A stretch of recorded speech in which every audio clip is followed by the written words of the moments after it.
and welcome to the Geek Legion of Doom. This is an action movie review and we'll be having a look at Tango and Cash, starring Sylvester Stallone, Kurt Russell and Jack Palance.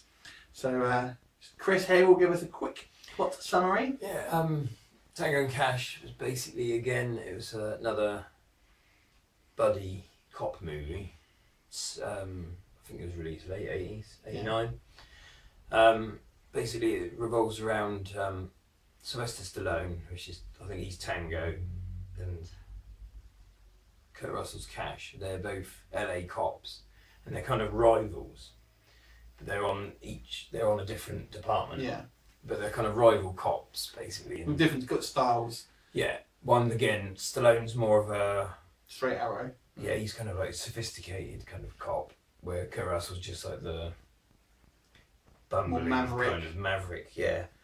And basically, their lives sort of cross when they get framed for a murder of a federal agent, and they get imprisoned, and you find out basically that they were framed by he's like a top sort of drug dealer, criminal kind of, who Jack Palance plays, who is elaborately set this all up. Because between the two of them, they're costing his like organisation, you know, millions or whatever, which is why he wants the two top cops basically. Yeah, so he puts them out of action, puts them in jail, and then basically the rest of the film is them escaping from jail, clearing their names, and then they obviously putting their differences aside and kind of ultimately working together, and they kind of end the movie sort of buddies, don't they? Yeah. So that's the basic plot.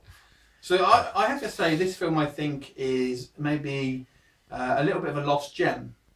I have to say, because I don't think it's thought about with a particularly a lot of reverence. But I actually kind of quite like this film. It's good. Although I will admit, it's not a film I've kind of gone back and watched a whole bunch of times. But it's one that when I have watched it, I've enjoyed it. It was, I would say, it was influenced heavily by Lethal Weapon. Yeah. Totally. It's not. It hasn't got an original bone in its body. Let's be honest. I mean, we were talking about Red Heat not long ago, and I think actually this sounds surprisingly familiar, doesn't it? But there's been so many of these type of movies, kind of two, buddy mismatched cop. That at this point, I think maybe the formula was becoming a little bit where you had stretched. Films like, say, case in point, Lethal Weapon. At the time, Lethal Weapon was quite original at the time, and it was done very well. Well, Lethal Weapon was kind of the top of its class in regards to that kind of... I mean, the sequels were crap, but, gradually got crapper, but, essentially, the first one was very well executed. And Tango and Cash is kind of almost like a child of that kind of ilk, isn't it? It's more juvenile. When I'm talking about child, I would say it's more juvenile. It's more comedic. Yeah. Definitely, it's played a little bit tongue-in-cheek, especially Kurt Russell. He's more tongue-in-cheek than Stallone. Yeah, and Stallone's playing more against type. See, I didn't think he was that well cast. I enjoy him in the role, but I don't think he. Stallone being this kind of sophisticated guy, I don't know. Yeah. I just didn't really buy it, to be honest. Do you know what I mean? He just doesn't seem like he's saying against time. He wasn't really the kind of, he wasn't the Rambo kind of. But I just didn't. I can't buy this as kind of like sort of almost yuppie cop. Yeah, because he's all like, he's on the stock market and all that crap. I just didn't sit right. I thought Kurt Russell was good. Kurt Russell Kurt Russell was kind of like, he was basically Martin Riggs, wasn't he? Yeah. Apart from the suicidal bit, but he was basically the same man at everything. Like you say, probably not original whatsoever, but it's a very likeable film. Yeah. But like you said, it's probably been forgotten about. Yeah. It's not one of his... I don't know what it did successfully. I don't know if it was successful. I think it was.